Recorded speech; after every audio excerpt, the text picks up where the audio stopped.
All right, Nuggets fans, welcome into Pickaxe and Roll, brought to you by good friends here at Mile High Sports and FanDuel. I'm your host, Ryan Blackburn at NBA Blackburn on Twitter, part of the Mile High Sports Podcast Network, and I am here. I am ready to discuss the Denver Nuggets, who put together a tremendous, fantastic, amazing home opener last night against the Phoenix Suns.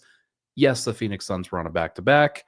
Yes, it was a good opportunity for the Nuggets to bounce back, but they did it. They did the thing. They didn't mess around. There were a couple of times where they were a little bit fluctuating in terms of the turnovers and the ability to close out and X out and do the things that they're supposed to do on the perimeter defense. But overall, this is exactly what you want, right? This is exactly what you want from your team in the home opener. They put on a show. They put on an absolute show last night and deserve a ton of credit for the way that they responded, especially in front of the home fans. My name is Ryan Blackburn. As you know, I am here at Mile High Sports. I also cover the Nuggets for Locked On Nuggets on that side of things. I am doing a whole bunch of writing and podcasting and shorts content and things like that. So make sure to follow all of the platforms if you can. Always staying busy. I wrote and put together a nice little article on milehighsports.com that I think captures what happened last night pretty well. So make sure to go check that out. On today's episode, like I said, we're going to talk about the home opener win. We're going to talk about Nikola Jokic getting on track from an assist standpoint and not necessarily taking a bunch of shots, but he didn't really have to. We'll talk about the immaculate vibes on the bench and just that everybody seems to be fitting really, really well. Let's start with the starters. Of course, just going through the plus minuses for everybody. Nikola Jokic plus 27, Christian Brown plus 23, Aaron Gordon plus 17, Cam Johnson plus 15, Jamal Murray plus 15, with Murray staggering with that second unit a whole heck of a lot more. It was a really impressive performance from the Nuggets. I thought that there were a lot of great moments from that starting unit. Going up against the Phoenix Suns starting unit, which admittedly is not a very good one, especially when Mark Williams, their starting center, was injured and out. Oso Ighodaro was starting in his place, and he got a grand total of 4 points, 1 rebound, and 1 assist in his 23 minutes. So a little bit overwhelmed, I would say, in starting against Nikola Jokic. But Jokic didn't let him breathe. He was amazing in the facilitation aspect of this game. He grabbed a whole bunch of rebounds, 14 points, 14 rebounds, 15 assists, and 3 steals. As I mentioned in the show notes, this was a perfect game for Nikola Jokic. It's his favorite type of game. He wants to be the facilitator, get everybody else involved, generate some highlight plays with those guys, allow them to kind of shine and do what they want to do, and just keep playing hard on the defensive end, grabbing some steals and then outlet passing, not necessarily having to go down the court the entire time, focusing on fast breaks, things like that. It's exactly what he wants, right? He wants to play that type of style. And it got a little bit sloppy. He had 5 turnovers at various points, but plus 27 does not lie. He was in control of this game. And the best part of it, 32 minutes. Not a high number. 32 minutes is perfectly reasonable for him to play on a nightly basis. I think that if the game was closer, obviously he'd play closer to 35, 36. So yes, they need to square that up at least a little bit. But I still was impressed with the way that they handled him. I think he played the entire third quarter as opposed to in previous iterations because David Adelman was trying to get the Nuggets to break the game open in the third. They got a little bit sloppy in that second half, and so it never actually happened, and Jokic had to come back in the middle of the fourth quarter to kind of square things away. But the Nuggets were able to do exactly that when he came back in. It was him, it was AG, it was Cam Johnson, it was Christian Brown. Murray stayed on the floor from the previous stint with the bench where they had some struggles, not necessarily Murray's fault, but they missed some shots and gave up some open looks. But it was just a really impressive push that they were able to put out there in that fourth quarter and basically say, hey, the game is over. We don't care. You cut it to 11. We don't care. We are going to push this lead back up to 20 in short order. And that ultimately took the Suns out of the game. And then Devin Booker had to sit after that. But somehow Devin Booker still played 37 minutes in this game. That's ridiculous. He missed the last 4. So he was not resting for that long in this particular game on the second night of a back-to-back in game 3 of the season. Interesting. I thought that, again, Jokic was good. He did what he had to do. He's still not making threes. We'll monitor that throughout the season. That's something that I think he'll need to rectify, but it's not a guarantee that he shoots 40% from 3 again this season. I hope he does. I hope this is just early season struggles and he'll get into a rhythm throughout the year going forward, but he has not started the season great from 3, and it would be nice to see him kind of rectify that. Aaron Gordon, another 360 dunk. I mean, come on. I say another like we've seen that a whole heck of a lot. We have not. Really great lob from Joker, and AG took it with some style, and he turned around and yammed that thing. That was sick. Shooting came back to earth in this particular game. I made a joke to Matt Moore in the first quarter that he's just the best shooter of all time now, I guess. And then he shot 1 of 6 from 3 for the rest of the way. But like it didn't matter because like he shot 10 of 11 from 3 in the previous game. So you combine these two together, he's still shooting 11 of 17 from 3. This is what happens. Like sometimes you're not going to make all of them. He's still making a whole lot of his free throws though. And that to me matters a lot because as you could see from the box score, 38 out of 42 for the Nuggets from the free throw line. If you're making your free throws on a consistent basis, like that's going to make it so much easier for the Nuggets to score a whole heck of a lot of points. And it's why, like, I mean, you look at the starters, 6 of 6 for Gordon, 6 of 6 for Cam Johnson. He was pretty aggressive. Jokic goes 4 for 4. Murray goes 4 for 4. Christian Brown, 8 for 8. That's perfect across the board for those starters. And they all had a significant number of points that came from the free throw line. That is going to help them just establish a baseline level of performance if they could be aggressive like that. The Suns were overwhelmed for sure. Like they're small across the board. They do not have the physicality. Well, they do have the physicality. It's just they play and they foul.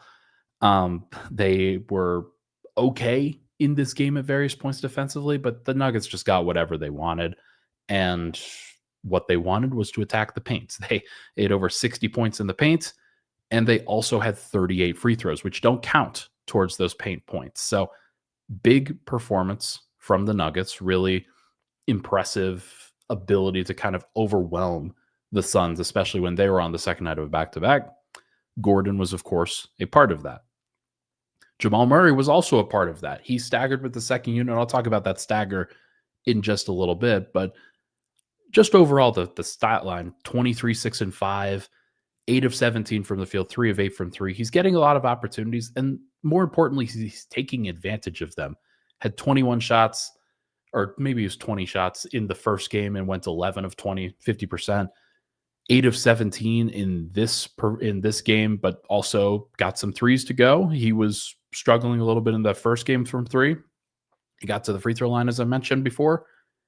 And 23 points on 17 shots is a pretty good number. Like, it's not the most efficient anybody has ever been ever, but like, you don't need Murray to be the most efficient because he's taking a lot of tough shots and he can make them. And I thought that he got bumped a couple of times when probably could have deserved to even get to the free throw line a little bit more, but was just a really in control performance. He got to wherever he wanted to go.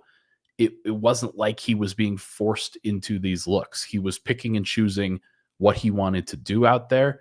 And he made a lot of great decisions, like only 2 turnovers once again. Um, According to FanDuel, this is a line that I've been taking and been successful on. Jamal Murray's line for points, rebounds, and assists, his PRA, has been about 29 each of the last 2 games. And to me, that's just too low for the way that he has started this season so far. He is getting involved. He's playing a whole bunch of minutes. And because he is so essential to both of those units with the starters and the bench, like he's getting involved in the stat sheet right now. So been really impressive to watch him. He's in control of what he needs to do. And I just think he's in a really great place. And lastly, for the starters, Christian Brown, Cam Johnson, they continue to this is a nice little bounce back for both of them. Christian, I thought, was a bit overwhelmed by the Steph Curry matchup in the first game. Came back and yeah, Devin Booker scored a lot of points in this one, but they also forced 9 turnovers from him overall. And the rest of the team, anytime that Christian was not guarding Devin Booker, like nobody else really had a good game other than Grayson Allen, who 6 of 12 from the field, 5 of 10 from 3. I thought that Christian did a really nice job of making things difficult for Devin Booker, and Devin Booker just made some difficult plays throughout the evening. Like he's a really great player. There's no doubt about it, but he also had to force a lot of things, and the 9 turnovers, I think, are a good representation of that. It wasn't always Christian who was getting those steals. He got 2, but Nikola Jokic got 3. I thought his hands and his defensive effort in this game were better. Not necessarily effort, but like his execution on different things were better. And there were a lot of guys that were just like everybody was kind of on board with what they needed to do. Hands were great. Actively, they're collapsing on the paint. One of the things that David Adelman mentioned defensively specifically was that Denver needed to be better protecting the paint.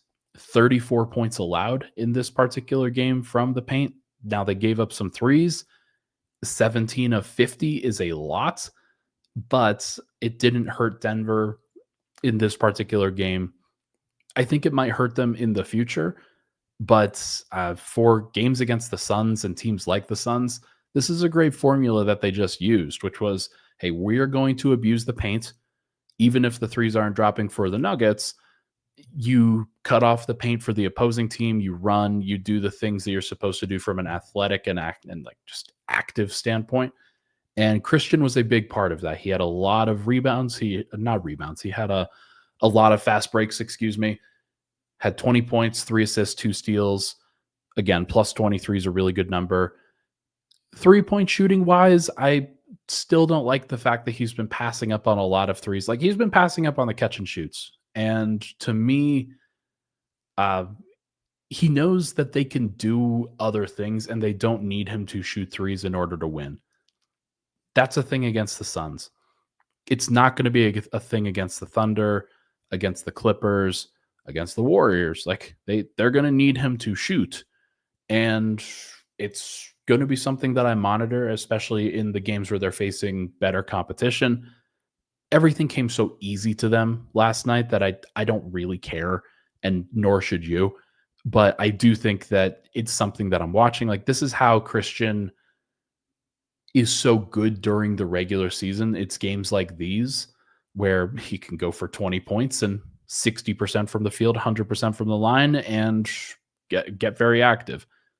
But in order for him to get better as a player, he's going to have to keep pushing himself to do the tough things. And for him, the tough things are the 3-point shooting. It is not the actual tough things, which are like driving into the paint and being physical and running and drawing fouls and things like that.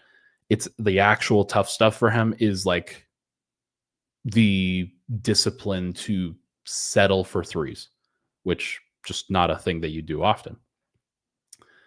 And then for Cam Johnson, again, like I'm not going to make the biggest deal of 15 points, 4 rebounds, an assist, and a steal. Like he had some good moments with Nikola Jokic. He was getting beaten up physically. Dylan Brooks, Ryan Dunn, Grayson Allen was being pretty physical. Royce O'Neal being physical off the bench.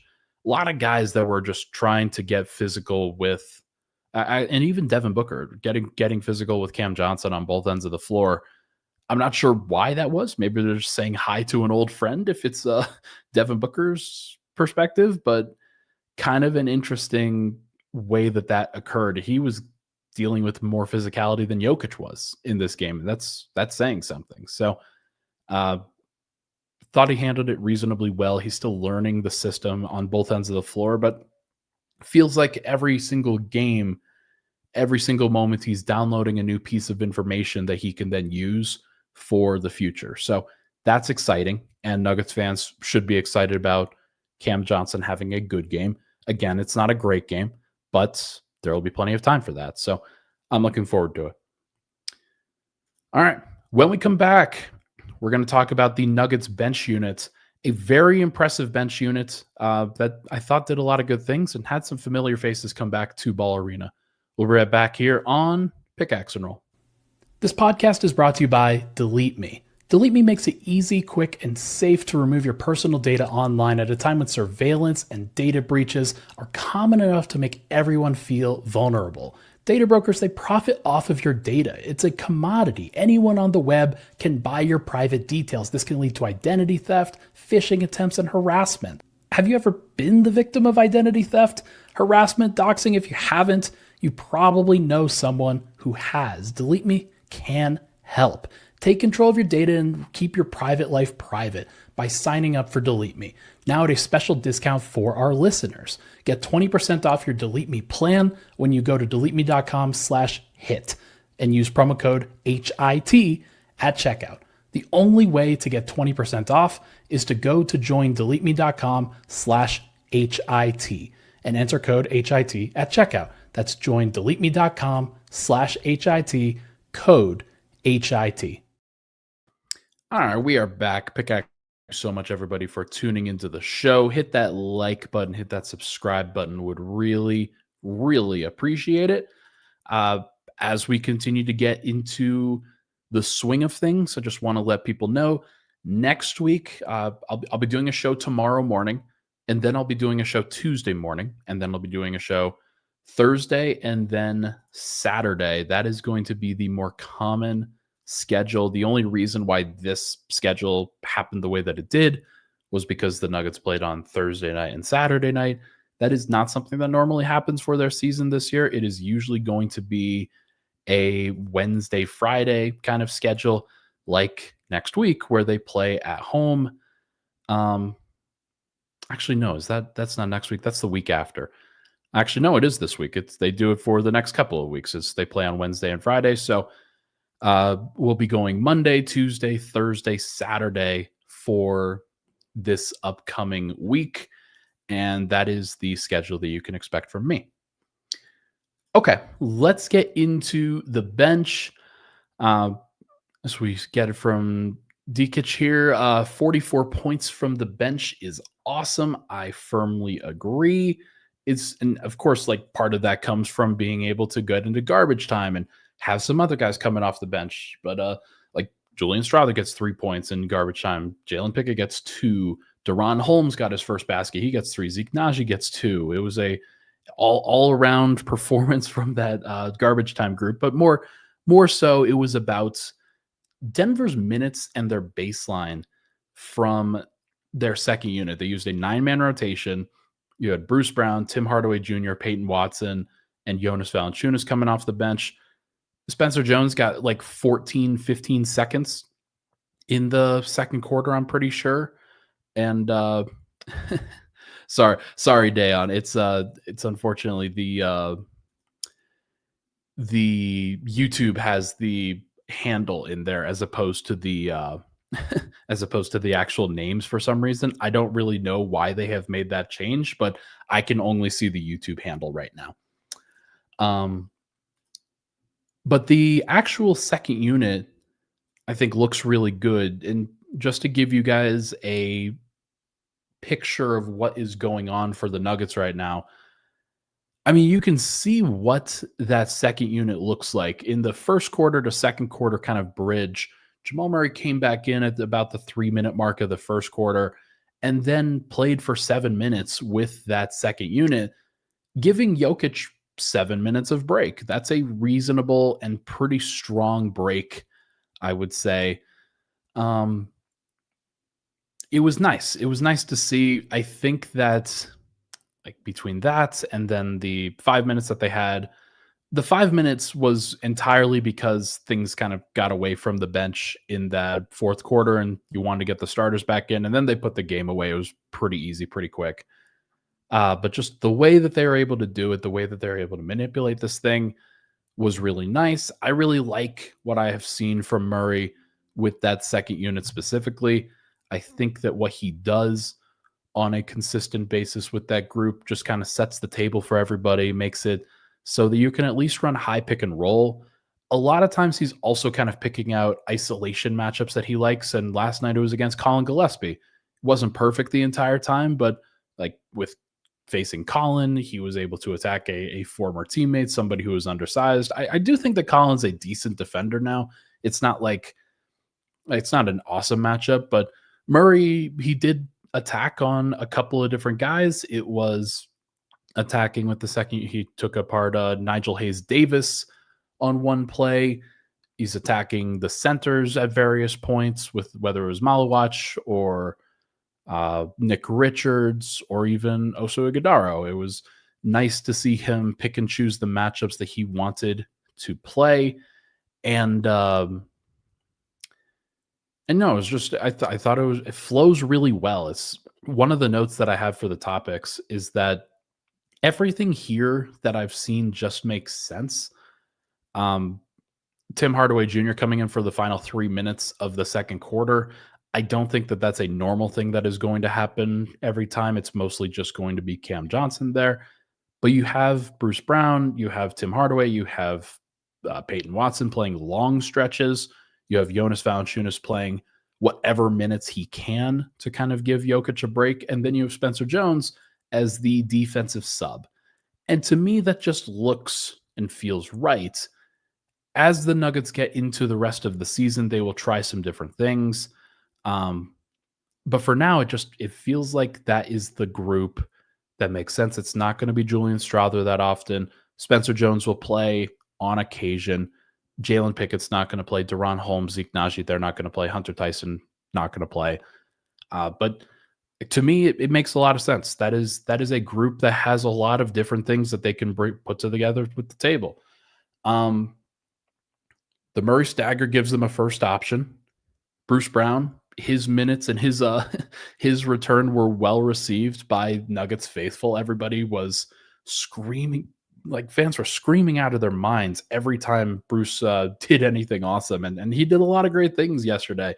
11 points, 3 rebounds, 3 assists, a steal and a block, was just everywhere, made a couple of threes, drove the lane in transition and got out in transition, was just very active. Just a really nice performance from him. Peyton Watson had a huge dunk. I don't remember who the poster was on. Was it Malawach? He was the big rookie that Phoenix drafted at 10th overall. Just a really nice performance from him. Also, I thought he had a couple turnovers, only had 1 assist, but I thought the passing that he had and that he displayed in that second half was really good. I know that it didn't translate into a good assist to turnover ratio, but one of those I think Jonas Valanciunas missed, and the other, it was an assist. It was his only assist of the game, but just a really nice way to handle pressure, to deliver a pass, and then to just kind of get the offense started in a way that when he initiates, it means that Murray and Brown do not have to, and it frees up everybody else to be able to do that. But yeah, Peyton Watson, Jonas Valanciunas, 4-5 pick and roll, I think is an interesting wrinkle for the Nuggets to be able to deploy. They'll have to do that in specific instances. Against most base defenses, I don't think that that's the thing that they should be going to. But if there's a matchup that they like, then that's something that they could do in theory. So he had a pretty solid game last night. Jonas Valanciunas, a little bit underwhelming from an efficiency standpoint. He was just 4 of 10. But 4 or 5 from the free throw line makes up for it. 7 rebounds, an assist, 1 turnover. I thought sometimes it's not really noticeable, but I actually thought that he did a pretty good job of contesting at the rim in this game.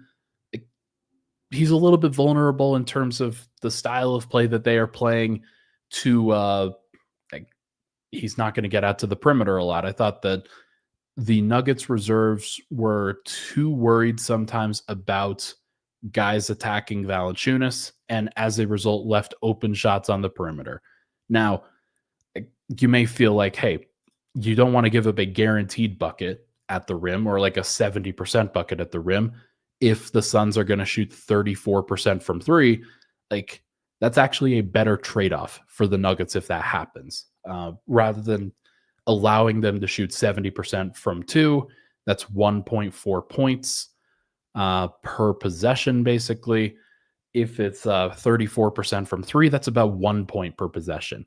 So it does make some sense from a statistical standpoint to just allow that. But that's if the Suns only shoot 34%. If a team shoots 50% from three, that's a little bit different. So, and the shots that Denver was giving up, I think that could have happened against some of these other teams. So I'm a little bit worried about the bench from that perspective. Like, that's one where I think they will need to be better. But again, it's just details. It's something that they'll have to figure out as a group. And it's why Spencer Jones gets out there on occasion, where he can be a guy that gives them at least a little bit of a change up from a defensive standpoint. The defensive stop that he got on Devin Booker was really impressive.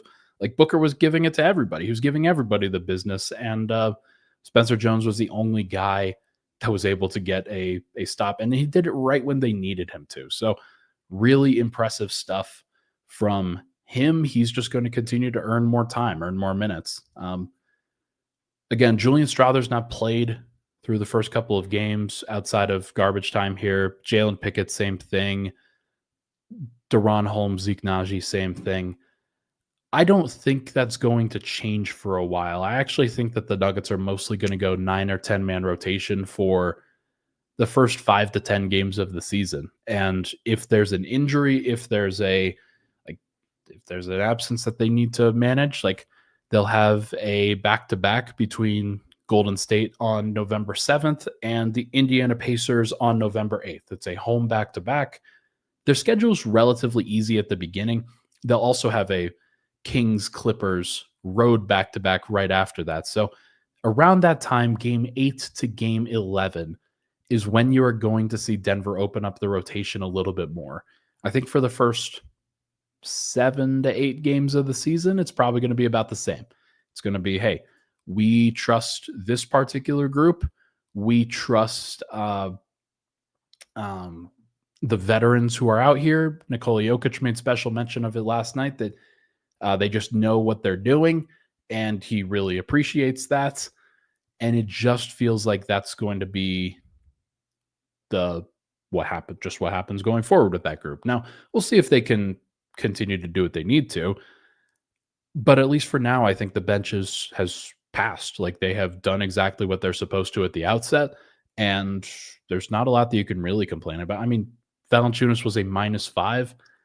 I don't really pay too much attention to that one in particular, because Jokic, for one, was a +27, and in the previous game, Valanciunas was a +5. So I think that they did a pretty good job with their actual bench units, and it's just exciting to see.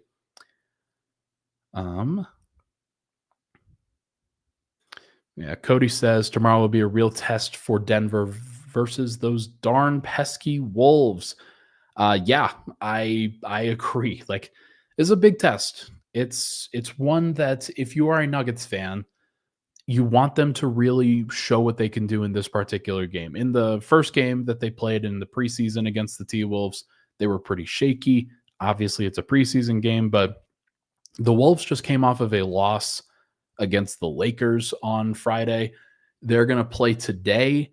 And because of that, so according to FanDuel, the T-Wolves currently a 12.5-point favorite versus the Indiana Pacers at home today. And then they'll play the Nuggets tomorrow on the second night of a back-to-back. So Denver, like Phoenix, comes off the second night of a back-to-back to play the Nuggets. And now Minnesota will have to do the same thing. So now it's not as tough of a back-to-back, because for Minnesota, they're both at home, so they don't really have to travel. But Denver has an opportunity here. Can you go in and steal a win in a situation where not a lot of people are probably predicting you to win? Like, say, team that you have struggled with before, There are obviously different players in this particular matchup. I would not expect Cam Johnson to have a massive performance against the Minnesota Timberwolves personally, but I do think that Jokic, like this would be a good opportunity for him to really get going. And Jamal Murray, this will be a really good test for him, basically saying, okay, the other two matchups were relatively easy for you. There was nobody really to guard you. Now you have to deal with Jaden McDaniels and Anthony Edwards. How do you respond? Like Terrence Shannon Jr., Jalen Clark. Like there's a litany of different players that the T-Wolves can match up with Jamal Murray specifically. How do they handle it? How does he handle it? I'll be curious to see how the Nuggets handle that one on Monday. But overall, the home opener for the Nuggets, really good, really impressive stuff. I thought that they did exactly what they needed to do. It should be described as a perfect home opener. There's not much more that you could ask for in this case. So hopefully Denver can bring that intensity and that execution level on the road. Would be nice for them to steal a win on Peacock against the Minnesota Timberwolves. All right, folks, that is going to do it for this episode of Pickaxe and Roll, brought to you by good friends here at Mile High Sports and FanDuel. Thank you so much for tuning into the show. Hit that like button, hit that subscribe button on the way out. Like I said, Monday, Tuesday, Thursday, Saturday for this next week. So make sure to tune in. Always appreciate the live shows. Thank you guys for being here. I will talk to you guys tomorrow.